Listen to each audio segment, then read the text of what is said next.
Hello and welcome to Enchantment of Eternity's review for Babel, which is episode 4 of season 1 of Star Trek Deep Space Nine. This video is a part of a series of videos where I review every episode of Star Trek Deep Space Nine, one episode at a time. In this video, I cover the first season episode of Babel.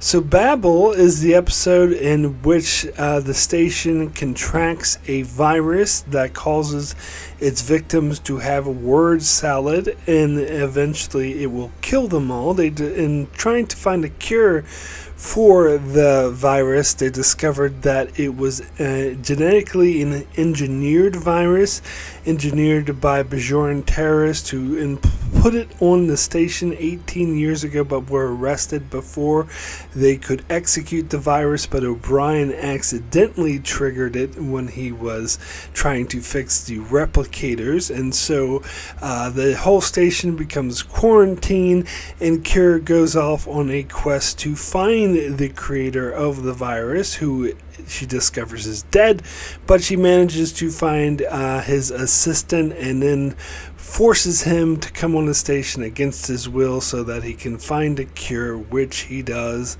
and then everything is returned to normal. So, interesting thing about this episode is, well, okay, so not to the degree of something like Move Along Home. Like, that really shocked me because that's considered one of the worst episodes of the franchise, and people like despise and hate that episode, where I actually think it's kind of good. I never had an issue with it. So this episode is the same kind of deal, but to a lesser degree. Where I always liked this episode, I never had an issue with it.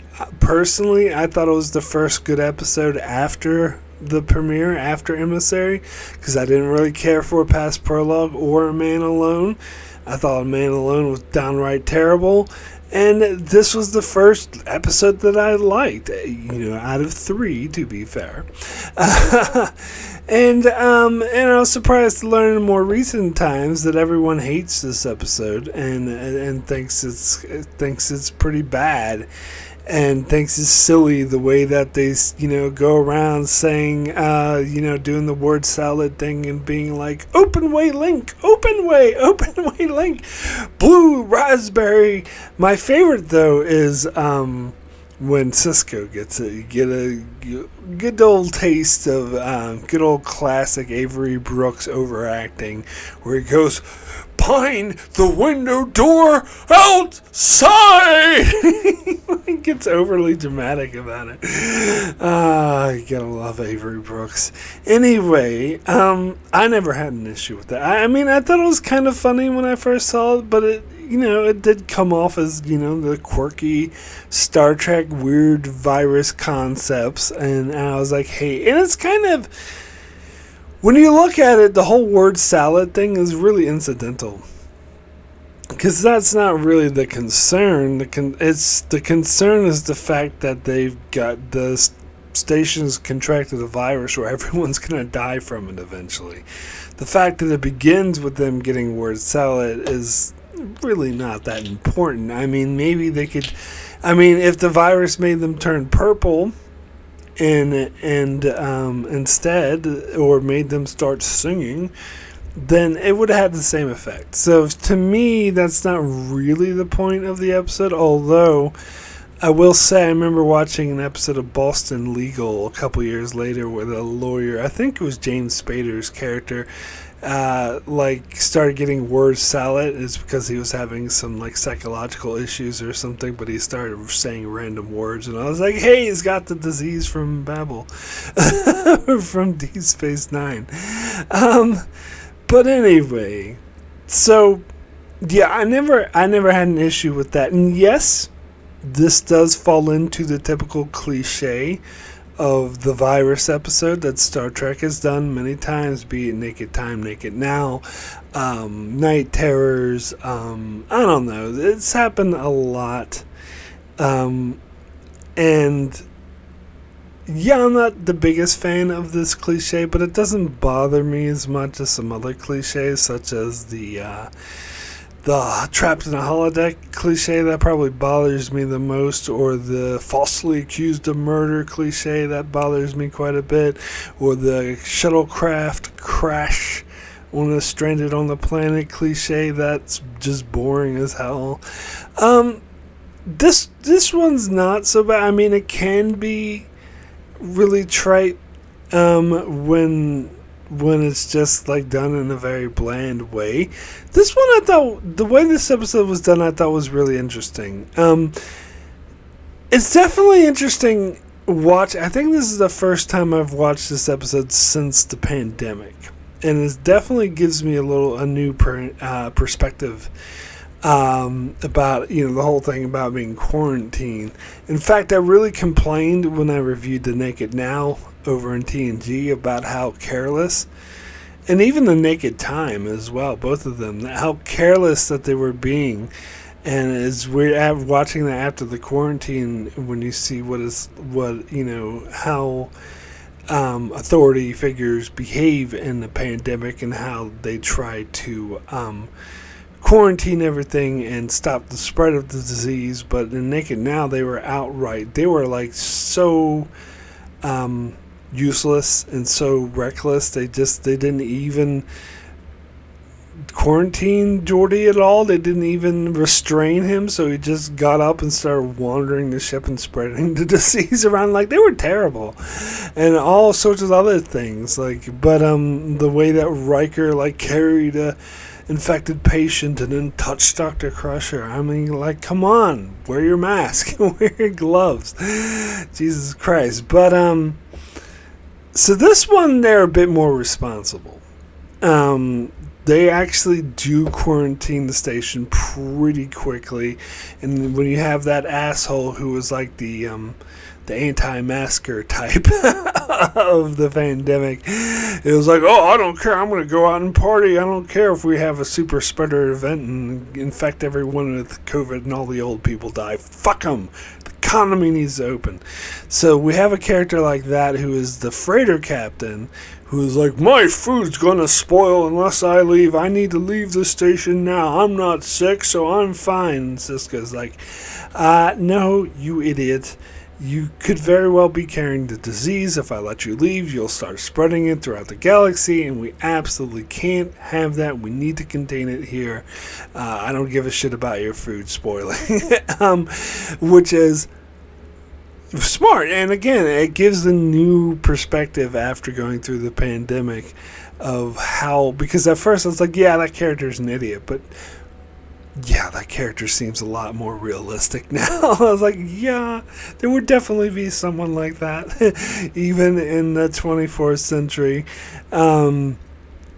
Yeah, rings a lot more true now. But anyway, but other than that, I think the way that the order of events unfold, the way that the plot unfolds, I think is done pretty well. The way it begins with O'Brien trying to fix everything, it really sells the point that this is the fix-it man. He comes off as more as the mechanic. Also makes the point that the station's kind of falling apart and not that good, and it's having all these mechanical issues, and how in demand he would be. And it goes from that to him getting the virus, starting to talk weird, and then they're investigating, they find out more, but then Dax gets it immediately, showing that it's more of an issue. And then, people more and more start getting it. Odo discovers that Quark has been stealing the replicators, and that's spreading it, so he's spreading the virus all over the station, and it's airborne. And then they discovered it was from the Bajoran resistance, and Kira goes to kidnap that one dude who's being a dick and forces him. I think this is really interesting. I think that it's an interesting plot. That's why I don't really get why people hate this episode. To me, I think it's probably a better example of a virus episode. Now, back in April 2020, so at the very height of the pandemic, or right around when it first started, I did a top 10 virus disease episodes of Trek. I wonder why. It was themed for the time, and I put this episode at number 7, and I said I did have it higher than other episodes that I liked better than it, but I thought I wasn't judging it on the episode as a whole. I was judging it on the particular plot about being a virus and how it, or like pandemic themed. And I thought that I thought it did it really well. I stand by that this would be one of the better ones, or at least for that plot, not overall as a whole. Now, as for the start with O'Brien and how he's having to fix everything and everyone's being a dick to him, I so related to that as someone who worked in customer service. Like the way that he was like, there was these people trapped in the airlock, so he was like, they were the priority. Of course, he had to do everything he could to get them out. And this other dude came up and was like, oh, when are your engineers going to come and repair my ship? And he's like, look, these people are stuck in the airlock. I got to deal with this first. I'll have to, get there as soon as I can. Or like, he's like, we've been waiting 3 days and already having to do that. It's like, yeah, I'm sorry that we're tied up with all this other stuff going on. I'm doing my best. It's like, your best seems hardly good enough. And then O'Brien gives that like mocking look, and it's like, yeah, I so relate to that. I so relate to that as someone who works in customer service that had to deal with customers who don't understand practical issues. Like, oh, I've been waiting a half an hour for my pizza. I'm like, well, do you not see that line that's like wrapped around the building going around the store? Like, and you not see that we're shorthanded and we only have like 5 people here? How the fuck would you expect us to get it out faster? I don't know. So I really sympathize with Mr. Miles O'Brien there. Yeah, Karens. That guy's a Karen. But anyway, yeah, but the thing is that other than that, there's really not that much to this episode, which is maybe why a lot of people don't like it. I think the Kira aspect of it, where she hunts down this resistant leader, and I love how she doesn't know every resistance member in existence. That she has to research for him and finds out that the guy who created it is dead, but then finds his assistant, but the assistant like just hangs up on her immediately because he doesn't want to be blamed for it. And so she comes up with a plan that's, by the way, very un-Starfleet-like. And I do love that. They take advantage of the fact that she's not a member of Starfleet, but she uses the Starfleet technology to go there and beam that guy up against his will and infect him with a deadly virus. Like, that's kind of, arguably, that's very unethical. In fact, I don't think it's much of an argument. It's pretty clearly unethical, and I don't think Starfleet would be okay with it, but it was an emergency situation, so she did what she had to do, and thankfully she did. And I did like that aspect of it. But something that was occurred to me as I was watching it just now is that guy seemed outraged and shocked when he beamed her aboard. But then I had to remember that Bajorans don't have transporter technology, at least not to my knowledge. I don't believe that they do. Cardassians did, so they're familiar with it, so they know what transporter technology is. But I think for, a Bajoran to just be in their hospital in a normal Bajoran town to just suddenly be beamed up, is not a normal thing at all, and I think that's part of why he was so shocked and outraged. But yeah, the guy was being a dick, to be fair. Like, maybe Kira should have made it clearer to him that she wasn't looking to place blame, she just wanted an antidote. But even when she said that, though, she's like, I'm not looking to place blame, I just want an antidote. His response was, I'm sorry, I can't help you. But then she points out, well, maybe help yourself, because now, I love how when she said, I'm infected by this virus, and now you're infected too. When she says that, she goes like right up to his face, like breathe on him, like, see, in case you didn't get the virus yet, there it is. and he like turned away like, oh shit. But at that stage, it's too late, bub. Probably got infected the moment he got beamed on board the runabout, to be fair.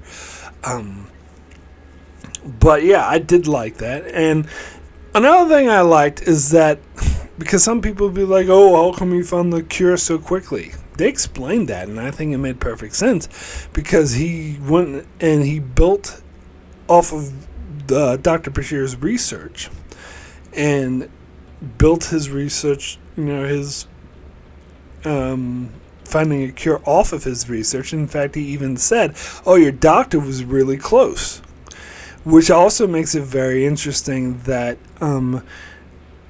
Dr. Bashir would have found it on his own had he not been infected at the time. Had he went headlong to say Kira or Cisco without being infected, he probably would have found the cure. But unfortunately, he was infected before he could do that, but apparently he was right around the corner to doing that, so the doctor, who was more familiar with that, just had built off of his research and probably did it a bit quicker because he knew a bit more about the origins of it, and was able to come up with a cure right away. And so I love that. I think that made perfect sense.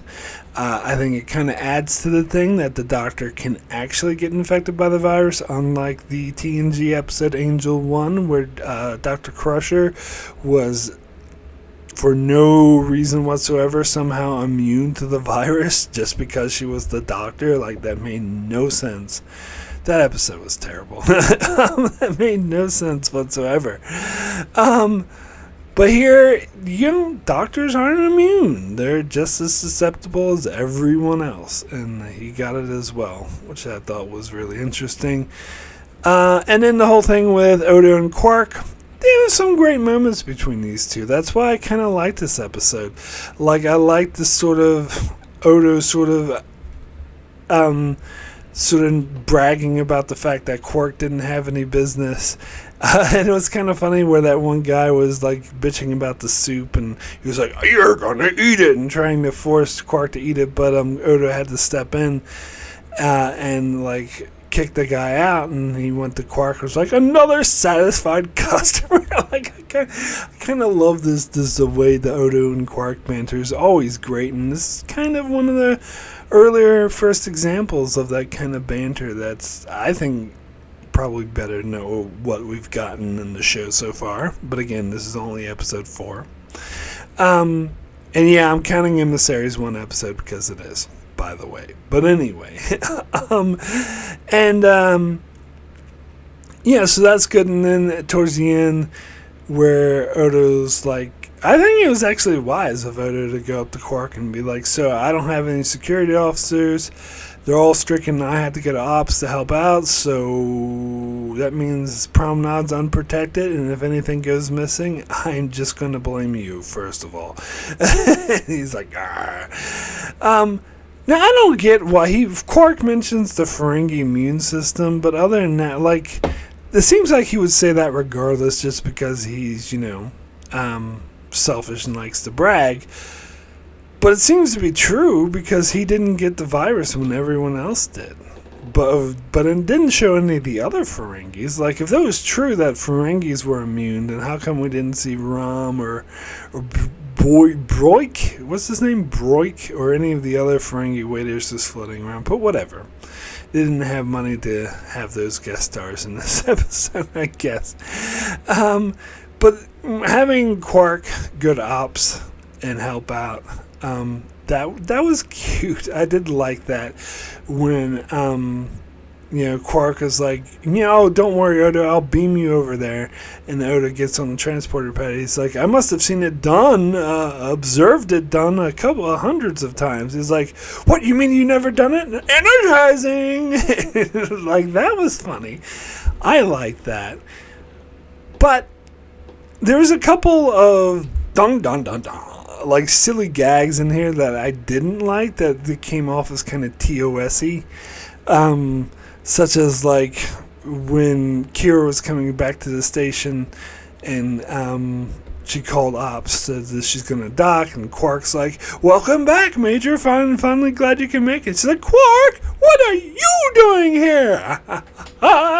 Yeah, that wasn't too bad, but it was just kind of goofy. What was the worst gag that just makes me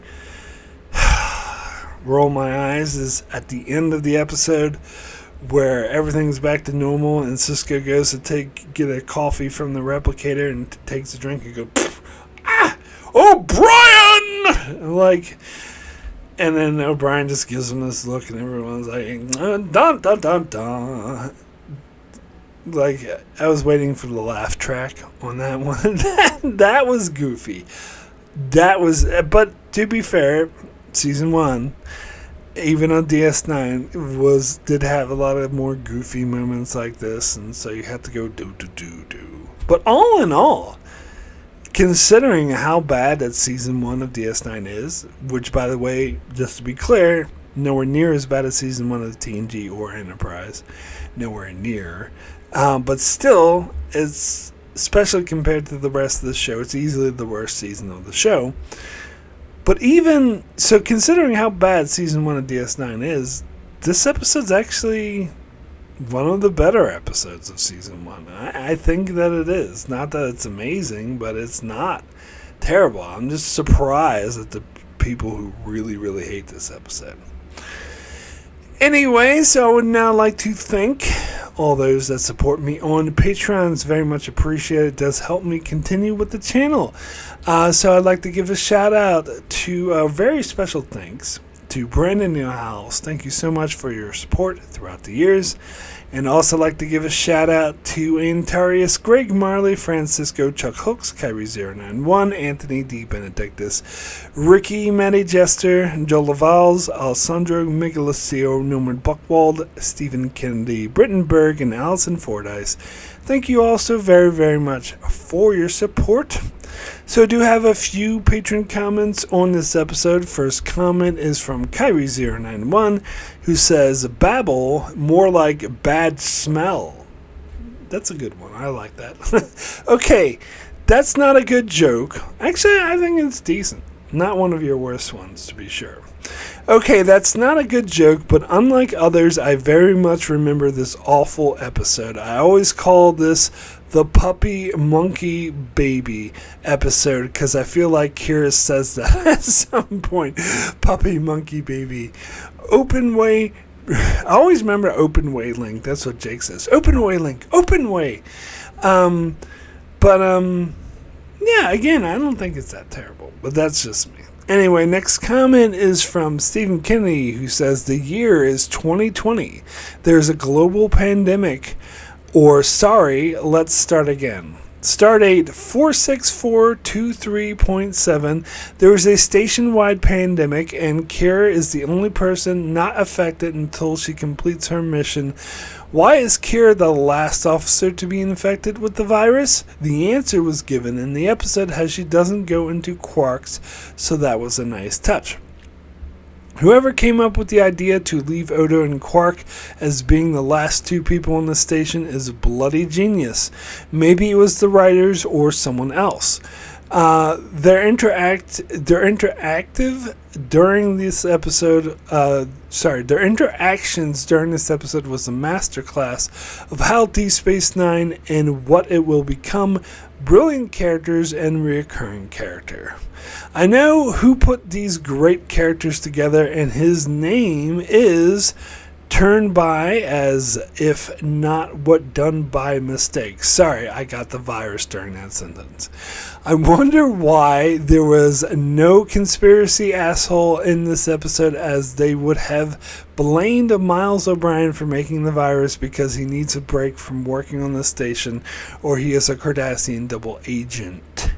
So my rating is 6. All the conspiracy theorists were on Impact Nor and were slaughtered by the Cardassians that were left behind out of 10.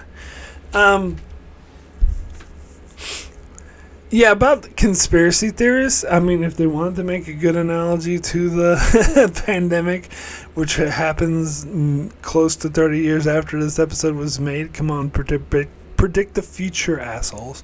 No, but if it wanted to be a closer comparison to the pandemic, then yeah, you would have some conspiracy theorists on there being like, oh yes, this is an inside job, Starfleet wanted us to get the virus, they're testing us, or some bullshit like that. But I think having that Karen guy be like, oh, I don't care, I'm fine, and try to leave the station, I think that's close enough. Maybe not conspiracy theorists exactly, but along the lines of the anti-maskers and whatnot. And all those people, all those conservators are like, oh, open everything up. Who cares if people die? We need death in order for the economy to function. The economy is more important than death. It reminds me of like the Daily Show had like this whole like videos of like, it had like human sacrifice, and it had like pictures of fires and ancient human sacrifice, and talked about how conservatives were for human sacrifice, and it was intermixed with the interviews from these conservative commentators being like, it doesn't matter if people die, we need the economy to open. I would gladly give my life for and stuff like that. Yeah. Anyway, sorry to get political, but not sorry. Anyway, next comment is from Antarius, who says, beside the scenes with Odo and Quark, there's nothing positive about this episode. The whole story about the virus is boring and not interesting at all. The way the script tries to induce tension by adding the ticking clock of the exploding ship fails. The teaser could easily be in the top 10 worst of the most boring cold opens. My rating is a 3 out of 10. Wow, very negative. And yeah, what's wrong with the teaser? It's O'Brien going around fixing stuff. As I said, I had like sympathy for him. Maybe you've never worked in customer service before. As someone who has, I found that teaser very relatable. But that is just me. Anyway.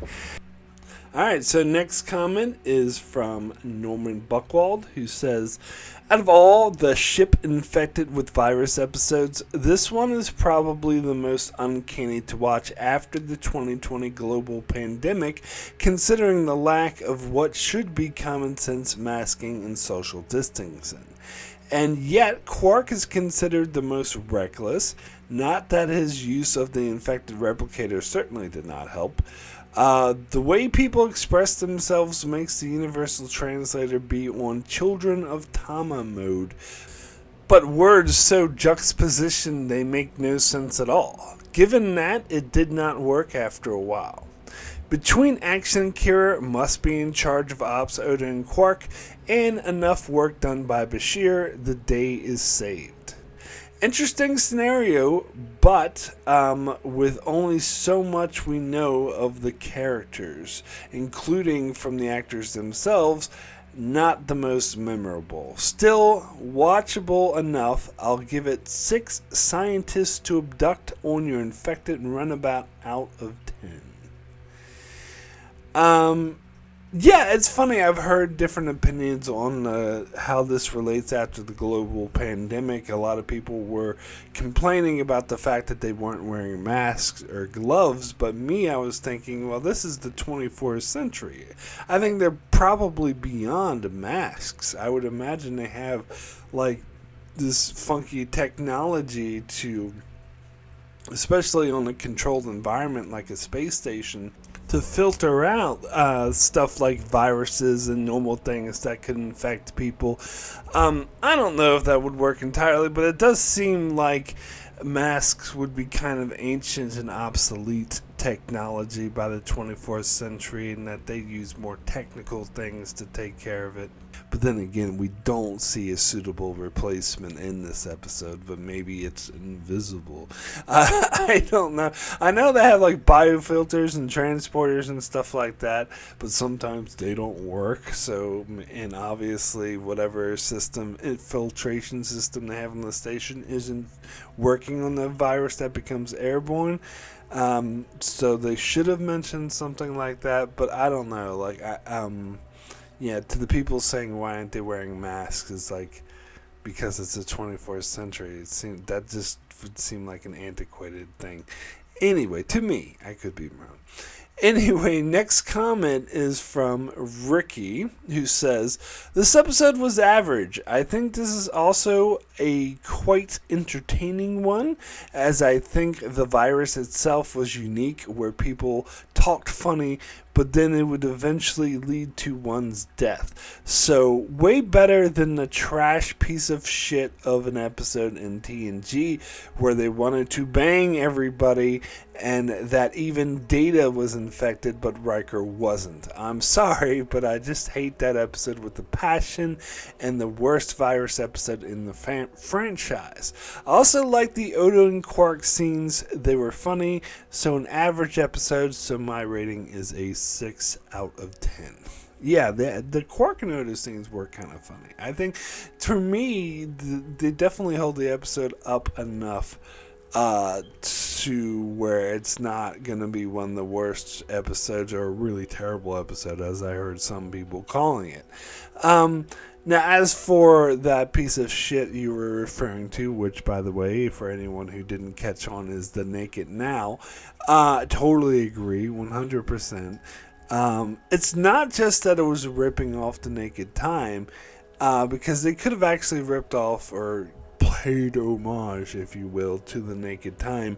They could have done a better job of that, but they did a terrible job of it. They just redid the Naked Time, but made it much, much worse. They, as Ricky mentioned, they make everyone just want to bang each other, which is, Roddenberry was letting his sort of a horniness show too much in that episode. It was mainly just the women, to be fair, that wanted to bang everyone. Like Riker, who usually wants to bang everyone, for some reason didn't. Like, I can't get over the fact that, as Ricky mentioned, Data got infected and Riker didn't. I harped earlier in the review on the fact that Angel 1, when Crusher was immune to the virus for no reason other than she was the doctor. But Naked Now was like just as bad, if not worse, by the fact that Riker was somehow, he would pass it to several people and then somehow was completely immune to it, and fucking Android got it. Yeah. No. It does go to show you, though, how much better Season 1 of DS9 was to Season 1 of TNG. When people say, oh, Season 1 of DS9 is the worst season, which I agree, it is, but you got to put it into context, because when you compare it to Season 1 of TNG, there's just no comparison. This is like far superior. Like, Season 1 of TNG is so much worse. That's why I read this comment online of someone saying, oh, I can't get into Deep Space Nine, I just don't like it, it's not good. And everyone's like, well, do you start at Season 1? It gets better. You have to wait until at least Season 3 before you judge it. And he's like, oh, I don't want to waste my time with the show where the first 2 seasons are bad. And I responded to that, I was like, you're a TNG fan, right? Well, the first 2 seasons of TNG were way worse than the first 2 seasons of DS9. So if you can sit through them, then you can definitely sit through DS9 season 1 and 2. I'm not saying, I'm just saying. Anyway, like, way worse. Anyway, next comment is from Brandon Nealhouse, who says, a boring episode which looked careless back when it first aired and deplorable in the times of pandemic. Not one even thinks of communicating in other ways except for written and spoken. Consider Riva's sign language and his chorus. Picard and Dathan and Darmok. Chakotay and the Ventu tribe using sign language and natural law. I got a very minor infection when I was in the hospital 11 years ago and was immediately moved to a room alone, and nobody was allowed to enter without wearing gowns, masks, gloves, and protective head coverings and footwear.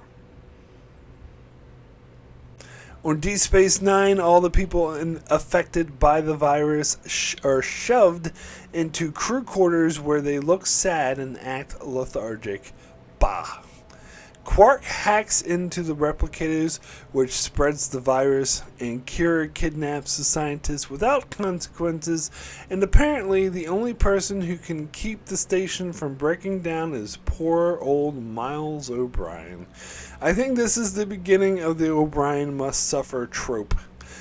This episode might have worked better if it hadn't been played for laughs. One pissed off O'Brien throwing Cisco's coffee back in his ungraceful face out of 10. A 1, wow, you really don't like this episode. But as far as O'Brien, yeah, absolutely, he should have thrown Cisco's coffee back in his face. He was being so ungrateful. Yeah, the whole thing at the end when it was like, O'Brien! It was like, you ungrateful little shit. Can't you see how overworked O'Brien is?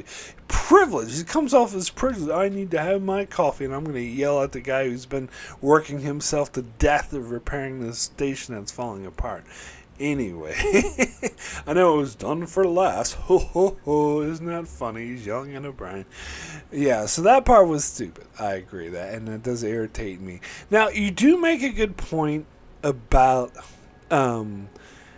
they could have had some protective gear. Like, we have seen them wear, like, hazmat suits and stuff like that in Trek before, and they could have put them behind force fields if we're talking about 24th century technology.